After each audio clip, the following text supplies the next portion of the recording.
Let me tell you about Warren Woodham. Warren's a good friend of mine. Warren, as he says in his bio, he grew up on his family's rice and soybean farm in northeast Arkansas.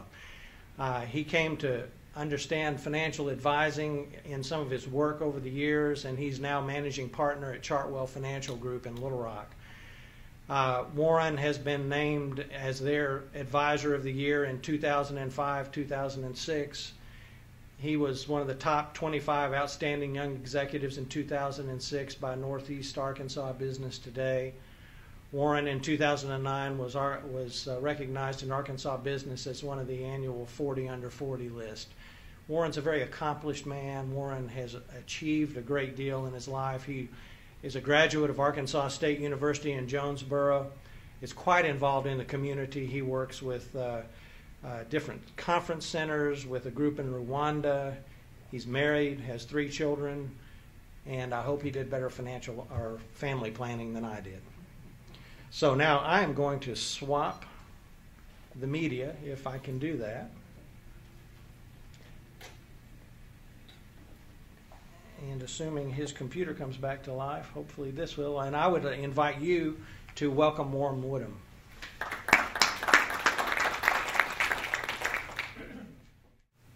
One of the things that I was thinking about as I was looking at my topic tonight and kind of basics of financial planning and those type of things, we were at a destination wedding, and we went and stayed. My brother-in-law's getting married, and we go and stay in somebody else's house, in the beach house, and those type of things. And one of the things that was there was a closet, and it was full of puzzles. And so they're puzzles with 250 pieces and 500 and 1,000 pieces. And one of the things that my kids, I've got 3 kids, I need to do some planning for college and those type of things and weddings. But one of the things that they love to do is put together puzzles. So we got out a couple of the puzzles, and like you always do, we dump the pieces out on the table and turn all those up and kind of start looking for the edge pieces. But one of the things we do is we always set up the box top. And as I thought about our topic tonight, I kept coming back to that story of financial planning is really the box top of this whole thing called your financial world. And so that's what this is, the living balance sheet. You guys, I think, have a brochure on that. This is on page 3, just this diagram. But it gives just a reference point to say this is a box top that I use with a lot of my clients just to give a reference point for where all of this stuff that you're calling your financial world is going to go together.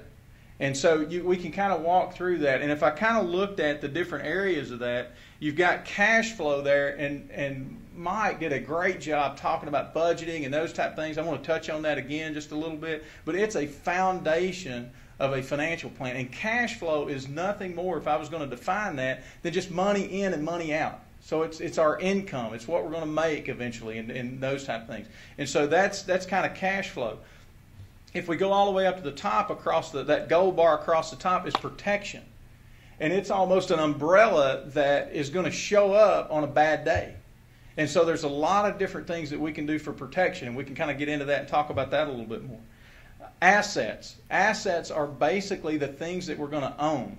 And so that's everything from a house and a car and the computer and the clothes that we have. All of those things that we own are assets, but also those intangible things like savings accounts and investment accounts and retirement plans. All of those things are assets.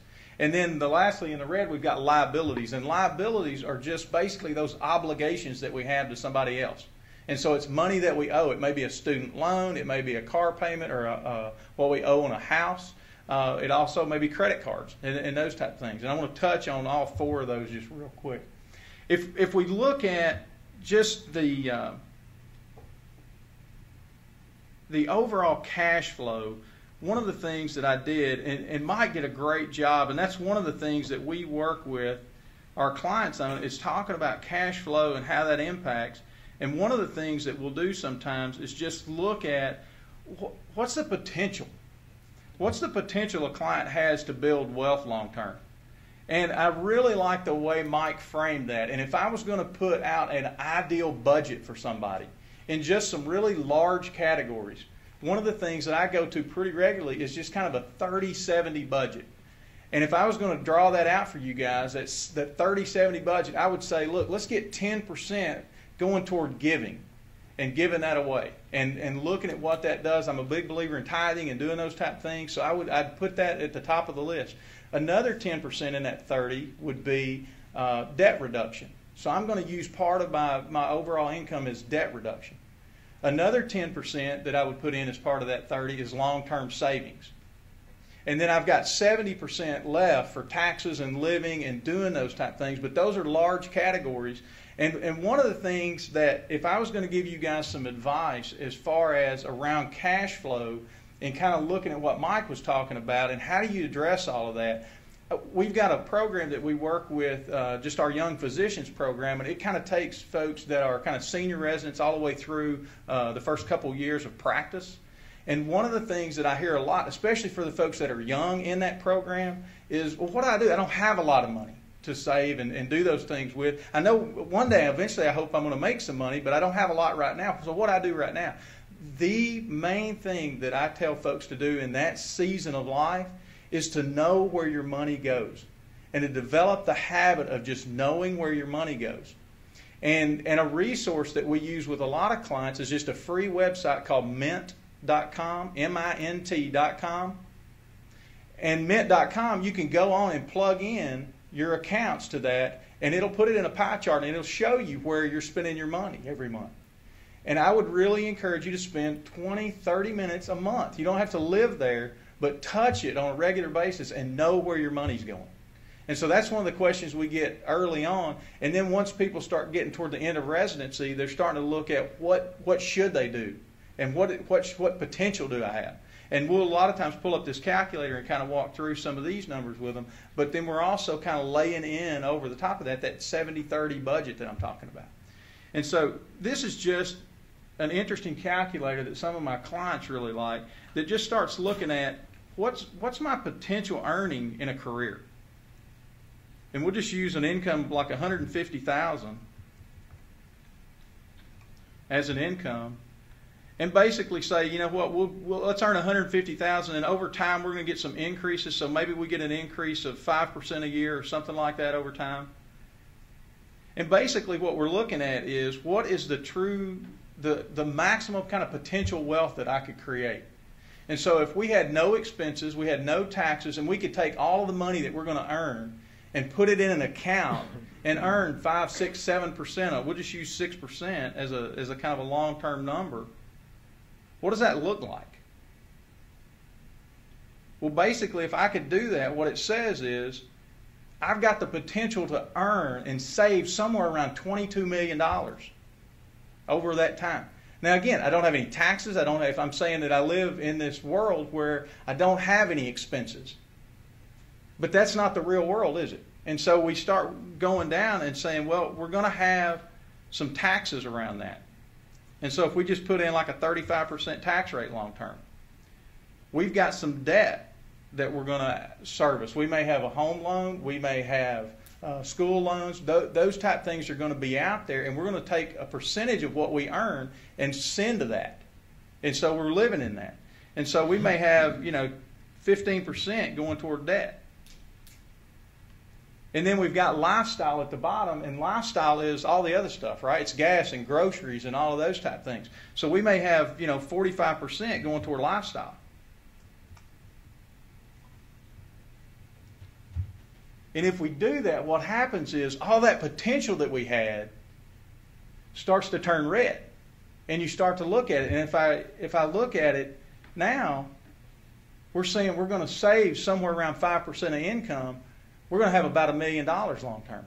Now, again, we could get a better rate of return, and we could do those type things. And so let's say we invest and we get a better rate of return. Instead of 6%, maybe we get 9 or 10%. So we took our $1 million, and now we've got $2 million that we saved, and it grew to over time. What I want a client to understand on the front end is that we can do things with investments, and we can do that, but we have to put the gas in the tank to be able to make the trip. And it's the longest lever, because if I start looking at this, that $22 million is still there. It's just most of it's in red now. And so if we dial back in and we say, what if over time we could do some tax planning and look at how things coordinate in our life. And maybe what if we could get our tax rate down and we could even shave 5% off of that and we got it down to 30% somehow. Or if we looked at our overall debt and we could service that with 10%. And maybe we could look at lifestyle and like Mike's talking about and how we do that and how we live within our means. And we got that down to 40%.